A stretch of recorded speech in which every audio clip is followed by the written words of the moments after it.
여러분, 사람은 누구나 익숙함 속에서 안도감을 갖는 그런 본성을 가지고 있습니다.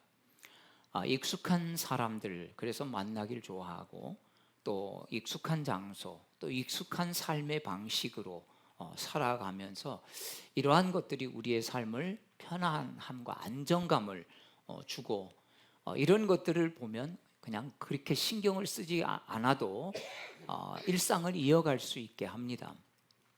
익숙한 환경은 어떻게 보면 일종의 심리적인 안식처라고 할 수 있습니다. 그래서 나이가 들수록 특별히 삶이 이렇게 자꾸 변하는 것들을 싫어합니다.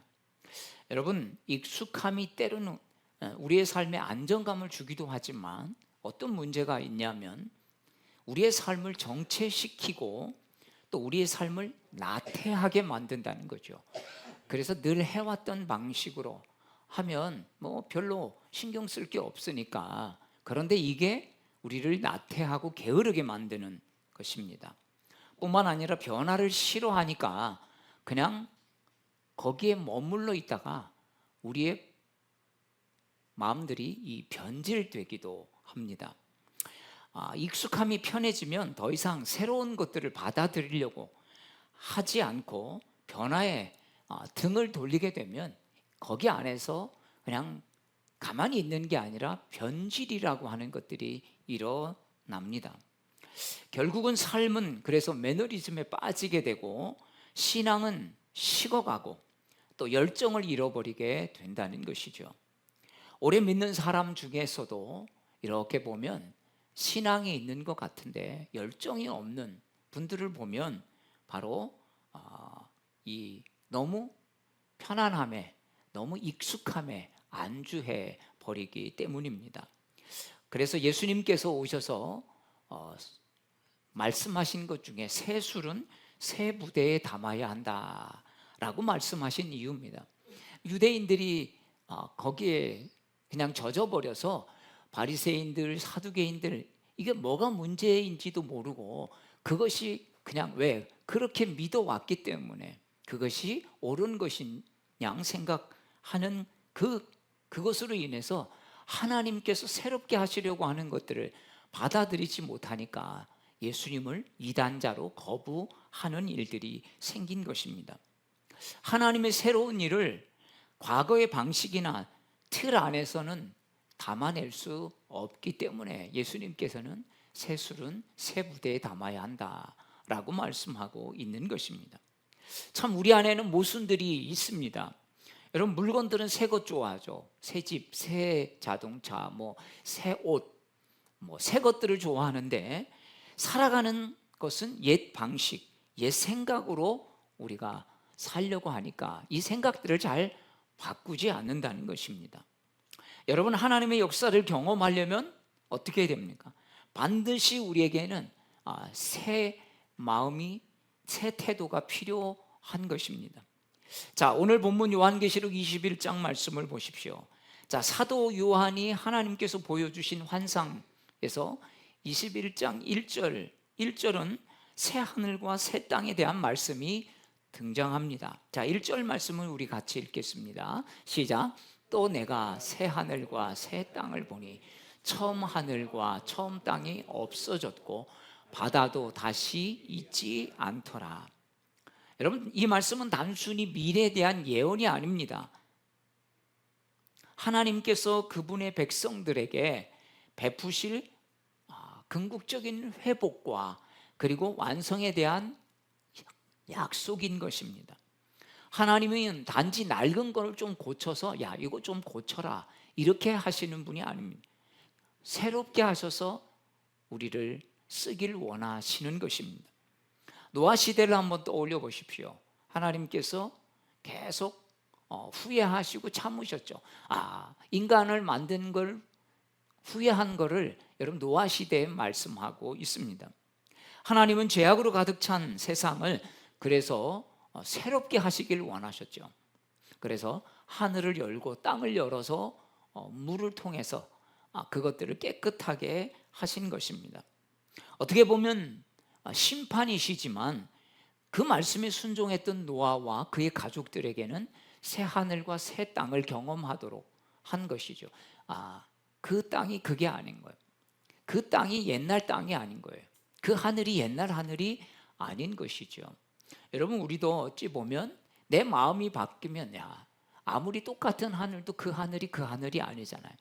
우리가 정말 참 어려운 상황을 극복하고 맞는 그 하루, 그 하루에 쳐다보는 그 하늘, 그 바람, 그 나무 하나하나가 여러분 옛날 그 나무가 아니고 옛날 그 바람이 아니고 맨날 우리가 경험하는 그날이 아니라 새날처럼 느껴지는, 여러분 그럴 때가 있지 않습니까? 그렇습니다. 요한계시록은 우리가 두려움의 메시지가 아니라 하나님께서 소망의 메시지라고 계속 새벽기도 때나 또 우리가 군데군데 요한계시록을 지금 같이 나누면서 함께 나누고 있습니다. 여러분, 하나님을 뜨겁게 만난 인생에 사람들이 큰 특징이 있습니다. 여러분, 편할 때 주님을 만난 사람은 거의 없습니다. 질병의 위기 가운데 겪다가 하나님을 만난 사람도 있습니다. 사업의 절대절명의 위기 속에서 손 내밀어 주신 주님을 만나고요. 가정의 위기 속에서 찾아와서 위로해 주신 여러분 주님을 만나는 여러분 그런 사람들 통해서 정말 하나님이 어떤 하나님이신지, 하나님이 살아계신 하나님이심을 여러분 분명히 보고 또 듣고 또 우리도 경험하지 않았습니까? 여러분, 인생의 가장 큰 위기는 가장 당혹스러운 순간 이후에 찾아온다라는 말이 있습니다. 왜 우리는 편안할 때 주님의 역사를 보지 못할까요? 우리 하나님은 편안할 때도 여전히 역사하십니다. 우리가 고난 때만, 여러분 어떻게 보면 고난 때만큼만 주님을 찾지 않으니까 주님이 말씀하셔도 편안할 때는 잘 들리지 않는 것이죠. 여러분, 밤에 정말 우리 귀가 예민하면 시계 소리에 잠을 못 자는 여러분 그런 분들이 있지 않습니까? 신방 갔더니 시계가 다 죽어 있는 기억이 납니다. 어떤 분이 지금 기억이 안 나는데 오래전에 왜 이렇게 하셨어요? 시계 소리가 너무 커서 잠을 못 자겠다는 거죠. 여러분, 아무렇지도 않지만 어떤 순간에는 어떤 소리가 귀에 거슬려서 그것 때문에 잠을 이룰 수 없는 엄청나게 크게 여러분 들리는 민감함, 예민함이 있을 때도 있다는 것이죠. 여러분, 편안할 때 주님의 역사하시지 않는 게 아니라 그때도 여전히 하나님 우리를 지켜주시고 도와주시고 함께 하시지만 여러분 그것에 대해서 우리가 주의를 기울이지 않기 때문에 주님의 역사를 못 봅니다. 그러나 우리가 어려울 때, 정말 내 소망이 끊어졌을 때 주님을 붙잡으면 주님께서 어떻게 역사하시는지를 여러분 우리가 체험하지 않습니까? 그래서 여러분, 하나님의 새로운 시작은 언제나 고난과 환난의 끝자락에서 시작될 때가 많음을 여러분 우리가 신앙의 경험들을 통해서 보게 되는 것입니다. 그래서 우리가 너무 익숙함에 안주하고 편안함에 안주하면 여러분 주님 없이 살아갈 때가 참 많이 있고 주님과 여러분 멀어질 수 있다라고 하는 것이죠. 그래서 주님은 때로는 우리에게 적정하게 여러분 풍랑도 집어넣어 주시고 또 거친 폭풍우를 통해서 우리를 새롭게 하는 것입니다. 여러분, 늘 드리는 예배 감동이 없고 늘 하던 기도에 응답에 대한 열망도 사라지면 기도의 모양은 있지만 하나님을 느끼는 관계의 기도는 사라지는 것이 아니겠습니까? 오늘 여러분 주보의 앞에 보면 이런 표현이 있습니다. 내 사랑아, 응답이라는 틀에 내 기도와 믿음을 가두지 말고 나와 동행하는 순간에 마음을 두렴. 우리는 어떤 응답에 대한 관심을 참 많이 가질 때가 있어요. 기도하면 응답에 대한 이 열쇠를 해결하려고 기도하죠. 그런데 그러다 보면 뭔가 내가 간절함이 없을 때는 주님 앞에 기도하지 않게 되고, 기도를 해도 어떻게 보면 간절함이 없는 기도는 메마른 기도가 될 수 있다라는 것입니다. 그래서 우리가 문제가 있든 문제가 없든 어떻게 됩니까? 응답에 초점을 맞추는 게 아니라 하나님과의 관계에 초점을 맞춰야 되는 거예요. 어떤 상황에서도 내가 주님을 인식하고 살아가는지, 내가 주님과 동행하고 있는지, 내 언어 속에 주님에 대한 신뢰, 믿음이 있는지, 내 생각 속에 주님이 개입하셔서 내가 생각하고 싶은 대로 생각하는 게 아니라 정말 주님께서 기뻐하시는 생각과 마음을 가지고 살아가고 있는지, 입 밖에 나오진 않았지만 내 생각도 내 마음도 믿음의 생각을 하고 있는지를 여러분 점검해야 한다는 것이죠. 여러분, 영적으로 또 마찬가지로 익숙한 것은 우리를 영적 긴장에서 멀어지게 합니다.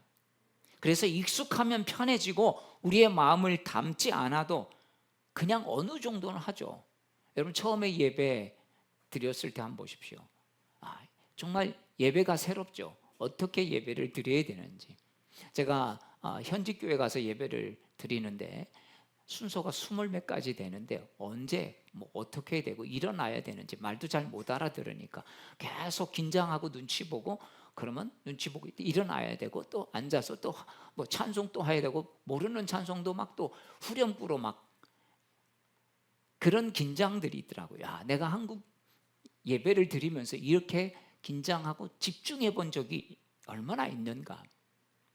여러분, 우리가 그냥 너무 편하다 보니까 때로는 피곤하면 졸기도 하고, 여러분 생각 없이 그냥 여러분 예배 드리게 되지 않습니까? 우리는 익숙함에 머무르려고 하는 본능을 가지고 있습니다. 문제가 없다면 굳이 변화를 원하지 않으면서 그냥 지금처럼 이대로 살아가는 것도 나쁘지 않겠다, 이런 생각들을 우리가 하죠. 그러나 하나님은 때로 우리를 지금 이 모습 이대로 두시길 원하시지 않는 것입니다. 왜 그렇습니까? 그냥 우리는 지금 이 모습이라고 하지만 실상은 우리가 가만히 그 모습을 가지고 있다 보면 변질되는 거예요. 오히려 신앙이 진보하는 게 아니라 후퇴한다는 거예요. 그래서 하나님은 이러한 것들, 우리가 그냥 익숙한 것에 머물러서 신앙의 성장 없이 변질이 일어나는 걸 원하지 않기 때문입니다. 특별히 여러분, 신앙생활 많이 한 사람, 오래 한 사람일수록 목사고 장로고 여러분 권사고 이런 분들이 여러분 제일, 그래서 그냥 늘 굳어질 수가 있다는 거죠. 여러분, 음식을 그냥 두면 어떻습니까? 종류에 따라서 빨리 썩는 것이 있고, 그러니까 변질이죠. 늦게 썩는 게 있지만 여러분 다 부패하게 되어 있습니다. 우리 심령도요, 여러분 가만히 두면 부패합니다. 그래서 계속 주님을 갈망해야 하는 것입니다. 아멘. 주님을 자꾸 사모해야 하는 것입니다. 내가 정말 주님 안에 있는가? 내가 믿음 안에 있나? 아니면 그냥 늘 해왔던 대로 와서 기도하고 예배드리고 별로 감동도 없이 여러분 돌아가고 가지는 않는가? 우리 자신을 점검해야 할 것입니다. 그래서 하나님은 우리에게 말씀하시는 거죠. 보라, 내가 만물을 새롭게 하노라. 하나님은 지금도 오늘도 우리에게 새 일을 행하시는 분이십니다. 하지만 우리는 끊임없이 과거를 붙들려고 하는 습성들을 가지고 있습니다. 이스라엘 백성들을 보면 여러분 남 이야기가 아니죠. 우리가 하나님을 계속해서 깨어서 기도하고 말씀을 붙잡지 않으면 우리의 모습이구나 저게. 여러분, 애굽에서 노예로 고통받던 그들은 하나님께 부르짖어서 기도하죠. 그래서 하나님께서 모세를 통해서 그들을 건져내십니다. 그런데 광야에 나왔음에도 불구하고 조금 어려움과 고난이 오자 어떻습니까? 차라리 애굽으로 돌아가는 게 낫겠다. 익숙한 곳으로, 왜? 광야는 너무나 낯선 곳이기 때문이죠. 이스라엘은 억압 속에 주어졌던 고기 한 조각, 하나님의 약속보다 이 고기 한 조각이 더 크게 느껴진 것입니다. 고기 한 조각, 고기 한 그릇에, 고깃국 그 한 그릇에 자유를 원한 것을 후회할 정도였습니다. 이렇게 고생하려고 우리를 구해달라고 그랬나? 그러면서 모세가 돌아가자고 하지 않습니까? 모세에게. 여러분, 예수님의 제자도 비슷한 일을 행한 것을 봅니다. 변화산에서 같이 기도하면서 큰 은혜를 받았습니다. 그러니까 예수님이 변화된 걸 보고 황홀하죠. 이때 베드로는 그 자리에 머물러 싶어 하면서 이렇게 제안합니다. 주님, 여기에다 초막셋을 짓고 싶습니다. 지금이 너무 좋으니까 그냥 여기서 살자는 겁니다. 지금 왜 올라온 것입니까? 사명을 감당하기 위해서, 새롭게 마음을 무장하기 위해서 기도하면서 다시 내려가서 그 사명을 감당하기 위해 올라왔는데, 여기가 좋으니까 그냥 좋은 곳에 머물고 싶어 한다는 것이죠. 어느 분이 역사 강의를 하면서 왜 이 한민족, 대한민국 사람들이 특별하냐, 왜 이렇게 뛰어나냐 그러더라고요. 자, 그 중에서 한 대목이 생각이 납니다. 우리가 이제 우랄 알타이족이죠. 그래서 쭉 하다가 중간에 뭐 버마 이런 쪽에 머물고요. 그 다음에 중국에도 머물고 또 태국 쪽에도 머물고 이렇게 오다가 정말 제일 진취적으로 한 사람들이 이 한반도에 머물게 됐다는 거예요. 그래, 어려워도 중간에 하지 말고 끝까지 가보자. 여러분, 그런 사람들의 후손이 바로 대한민국 사람이라는 거예요.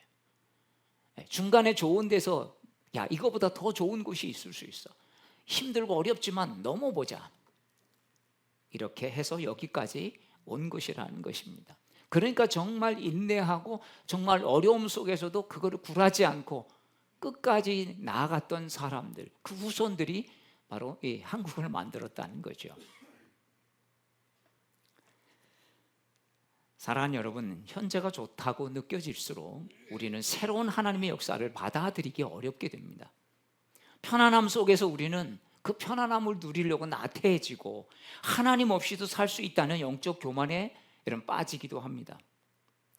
하지만 여러분, 진정한 믿음은 현재에 안주하는 게 아니라 하나님의 약속을 향해 담대히 걸어가는 여정을 겪는 사람들인 줄로 믿습니다. 여러분, 아브라함을 보십시오. 왜 창세기 12장부터 가장 중요한 곳에 아브라함의 이야기가 나올까요? 고향 본토 친척이 있는 안정된 삶을 떠나는 것, 이게 여러분 지금도 그렇지만 여러분 결코 쉬운 일이 아닙니다. 여러분 여기 계속 살았는데 아브라함 나이 지금가 6, 70이 지금 넘어서 여러분 보고 예산 떠나서 어디로 가십시오. 여러분 보장도 없이 그렇다면 여러분 쉽게 떠날 수 있겠습니까? 뭐 직장이 있거나 일터가 있어서 떠나는 것도 아니고 그냥 떠나. 새로운 삶을 한번 살아봐.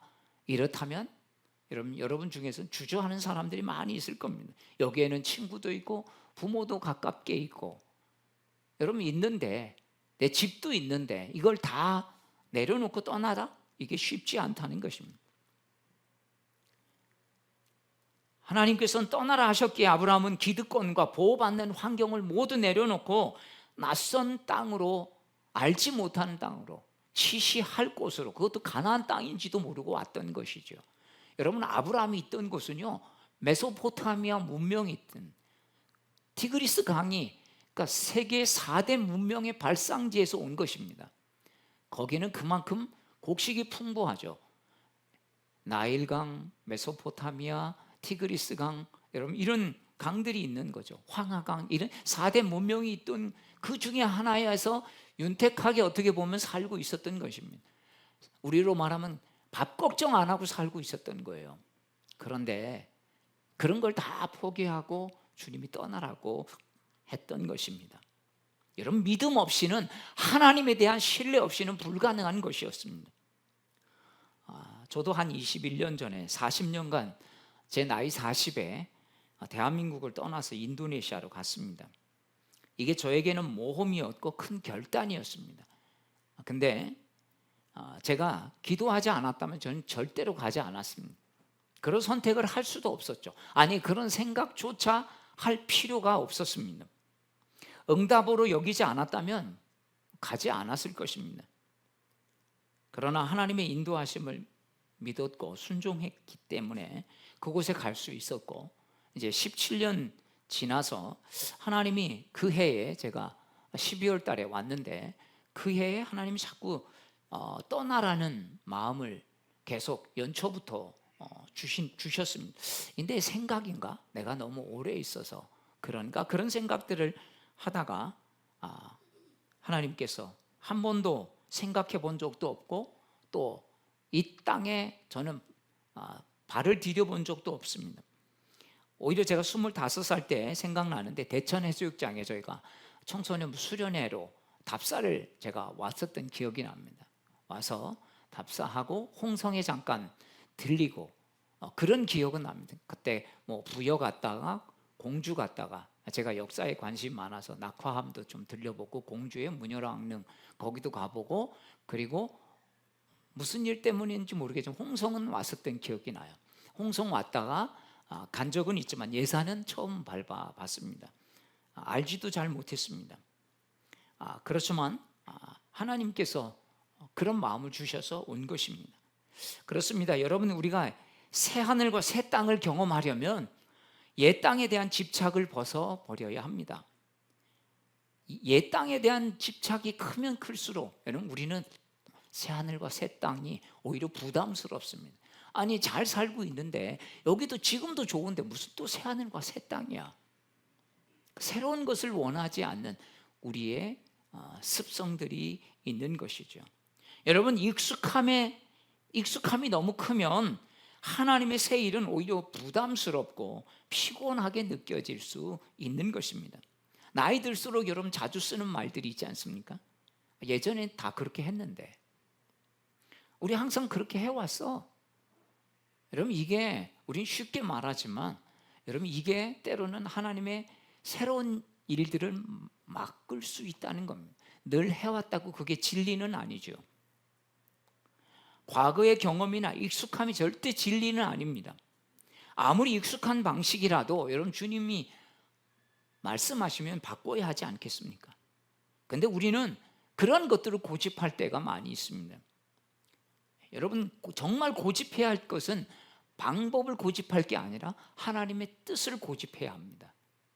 하나님의 뜻을 고집을 부려야 합니다. 근데 고집을 부리지 않아도 되는 방식이나 어떤 형식을 가지고 여러분 고집을 부리다가 본질을 놓쳐버릴 수가 있다는 것이죠.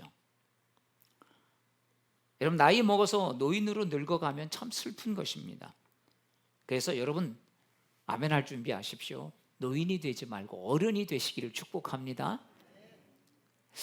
어른이란 뭘까요? 과거에 머무르는 게 아니라 자신의 경험을 통해서 젊은 사람 세대에게 시행착오를, 왜? 노인들은 경험이 많으니까 해봤으니까요. 시행착오를 줄이도록 도와주는 사람인 것이죠. 저도 저희 지방에서 이제 나이로 보면 한 6, 7번째 되더라고요. 제가 이것을 생각하면서 내가 이제 젊은 우리 후배 목사님들에게 뭘 해줄 수 있을까? 나의 경험을 통해서 그런 경험들이 다시 시행착오를 겪지 않도록, 시행착오를 짧게 겪도록 도와주는 게 이게 선배 목사로서의 역할이겠다, 그런 생각들을 해보게 됩니다. 여러분, 부모도 마찬가지 아니에요. 자녀들에게 자신의 경험들을 단축해서 아이들이 시행착오를 적게 겪도록 해서 도와주는 역할을 하는 것이지, 옛날에 했던 그 방식을 가지고 계속 고집하면서 옛날엔 그랬다고, 그러니까 너도 그렇게 해야 된다고, 여러분, 이거는 어른이 할 수 있으면 있는 일이 아니라는 거죠. 여러분, 신앙도 마찬가지입니다. 과거의 추억 속에 머물면서 그때가 좋았는데, 여러분, 이런 마음을 가지고는 주님께서 우리를 새롭게 하시는 것에 우리가 동참할 수 없다는 것입니다. 현재를 살면서도 우리는 현재를 살아가지만 계속해서 과거에 머물러 살아가는 사람들은요, 삶의 변화가 없습니다. 사랑하는 여러분, 오늘 여러분에게 저는 이 말씀을 통해 우리에게 묻고 있는 게 있다고 생각합니다. 너는 익숙한 것에서 좀 떠날 용기가 있느냐? 여러분, 낯선 곳을 향해 떠나는 여행을 한번 생각해 보십시오. 많은 사람들이 여행을 좋아하는 이유가 뭐겠습니까? 예산에 보면 꼭 오시면, 이번에 강서 목사님도 예산 시장에 가서 국밥을 먹어보고 싶다는 거예요. 우리는 별로 안 가죠. 근데 그런 분들은 왜? 한 번도 안 와봤으니까. 그래서 그 더운데 여름에 화요일날 저희 교육자 특강 끝나고 가서 국밥을 먹었습니다. 왜? 한 번도 그런 경험들을 해본 적이 없으니까. 여러분, 낯선 곳을 향해 떠나는 여행은요, 많은 사람들이 좋아하는 이유가 뭘까요? 바로 낯설음 때문입니다.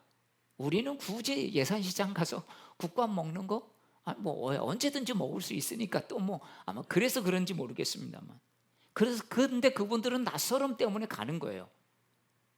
새로운 것을 보고 경험하고 느낀다는 설렘이 있기 때문이죠. 여러분, 우리가 여행 가는 이유가 그거 아니겠습니까? 새로운 곳에 가서 설렘의 의미들을 느껴보는 거죠. 물론 낯선 곳에는 두려움이 동반합니다. 그래서 여러분, 우리가 믿음의 여정을 갈 때는 주님께서 우리를 홀로 두시지 아니하시고, 우리가 믿음의 길을 갈 때는 우리를 인도하시는 가이드가 계세요. 그분이 누구십니까? 성령님이 계시다는 거예요. 우리가 성령 충만하면 일에서 예기치 않은 일에도 우리가 담대할 수 있는 이유가 있습니다. 왜? 성령님께서 우리를 도와주시기 때문이죠. 그래서 담대하게 하시고 어떤 순간적인 이런 선택들을 바로 할 수 있도록 도와주시는 가이드가 계시는 거예요. 여러분, 누구나 인생을 살아가면서 내일을 살아본 적이 없어요. 내일은 누구에게나 여러분 미지의 세계고 낯선 곳으로 가는 시간입니다. 아무리 90년, 100년을 살아도 내일을 살아본 분은 없는 거예요. 이 낯선 곳을 갈 때 어떻게 해야 합니까? 우리는 주님의 힘에 의지해서 날마다 여러분 새하늘과 새 땅을 경험하게 되는 것이 아니겠습니까? 자, 요한계시록 21장 4절은 이렇게 말씀합니다. 우리 같이 읽겠습니다. 모든 눈물을 그 눈에서 닦아주시니 다시는 사망이 없고 애통하는 것이나 곡하는 것이나 아픈 것이 다시 있지 아니하리니 처음 것들이 다 지나갔음이로라.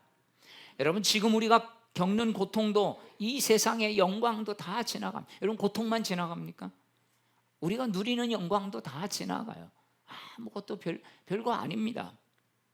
여러분, 우리의 자랑도요, 우리가 이루어놓은 권세도 슬픔도 눈물도 여러분 결국 다 사라집니다. 우리는 지금 역사적인 현장에서 그걸 보고 있잖아요. 전직 대통령의 그런 모습들을. 야, 저분이 진짜 전에 대통령이었나? 여러분, 이게 아무것도, 오히려 더 초라해지는 거죠. 우리는 자만해서도 안 되고 낙심해서도 안 되는 이유가 있는 것입니다. 이 땅의 것들은 지나고 나면 정말 부질없는 것이죠. 그걸 잊으면 잊을수록 우리는 집착에서 벗어날 수 있게 되는 것입니다. 그래서 여러분, 결국 우리가 붙잡아야 할 것은 무엇입니까? 새 일을 이루시는 주님을 붙잡아야 하는 것입니다. 새 일을 위해서 주님께서는 목마른 자를 찾고 계세요. 그래서 우리의 때로는 눈물을 닦아주시고 애통할 때 우리에게 오셔서 위로자가 되어주시고, 오늘 6절 말씀을 보십시오. 내가 생명의 샘물을 목마른 자에게 값없이 주리니, 이렇게 말씀합니다. 여러분, 아무에게나 준다고 주님은 말씀한 적이 없습니다. 목마른 자에게 주시는 거예요. 여러분, 갈망하는 자에게 주시는 거예요.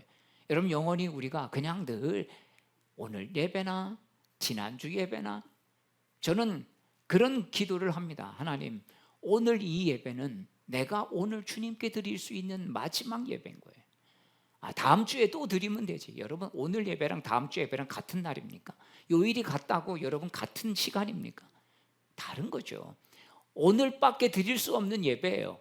여러분, 이런 마음을 가지고 갈망하면서 주 앞에 드리면 여러분, 우리의 마음의 태도가 다른 거예요. 똑같은 예배가 아닌 것입니다. 날마다 정말 그래서 새로운 것이 되는 것입니다. 여러분, 하루하루가 우리에게 늘 새로운 여행을 가는 것과 똑같다고 말씀드리지 않았습니까? 하나님 은혜 없이는 살 수 없다는 갈급함을 가진 자에게 주어진 은혜 아니겠습니까? 여러분, 갈망하는 사람과 갈망 없이 앉아가지고 이렇게 넉넉히 있는 사람과 여러분 똑같은 은혜가 임하겠습니까? 여러분, 다를 수밖에 없어요. 이번에 부흥회 때 마지막 이렇게 이제 끝나고 정리를 하는데 헌금 내신 분들을 이렇게 보는데 어느 분이 9개를 묶어서 이렇게 내셨어요. 찍어서. 근데 자기 이름, 남편 이름, 애들 이름, 손주 이름, 그리고 기도 제목까지 다 써가지고 그렇게 정말 말씀하시는 대로 그대로 순종하면서 제가 그걸 하나는 또 어떤 분은 이 봉투에다가 기도 제목을 빽빽하게 썼어요. 제가 그걸 찍어놨습니다. 누군지 이름은 안 썼어요. 하나님 앞에 이렇게 간절하게 아마 나이 좀 많으신 권사님 같아요. 근데 이름도 없이 쭉 그냥 봉투 하나에, 백봉투 하나에 여기다 다 제가 읽고 또 읽었습니다. 그 안에 뭐 헌금이 얼마 들었는지는 지금 기억도 안 나요. 근데 읽고 또 읽고 9장. 그래서 제가 강사님 가실 때 개수하고 강사님 좀 늦게 가셨는데 이렇게 보여드렸어요. 정말 이렇게 사모하는 분들 한번 읽어보세요. 읽으시더라고요. 이렇게 갈망하는 분들이 있구나. 여러분, 은혜가 여러분 그런 분들에게 같이 임하지만 또 특별하게 임하지 않겠습니까? 자, 7절은 이렇게 말합니다. 우리 같이 읽겠습니다. 시작. 이기는 자는 이것들을 상속으로 받으리라.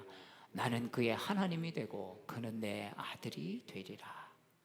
여러분, 이기는 자가 어떤 자일까요? 끝까지 믿음을 지키며 견딘 자 아니겠습니까? 하나님의 자녀가 되는 복을 누리는 사람, 하나님은 그의 자녀, 아버지가 되는 그런 사람, 이런 사람들이 이기는 거예요. 내가 어디 가도 난 혼자가 아니다. 아버지가 있다.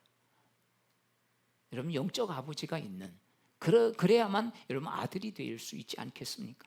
어떤 상황과 환경에서도 믿음으로 사는 자는 여러분 이길 수 있는 것입니다. 여러분, 한 주간 살아가면서 여러분들이 어떤 일들을 겪을 때에도 나는 하나님의 자녀다.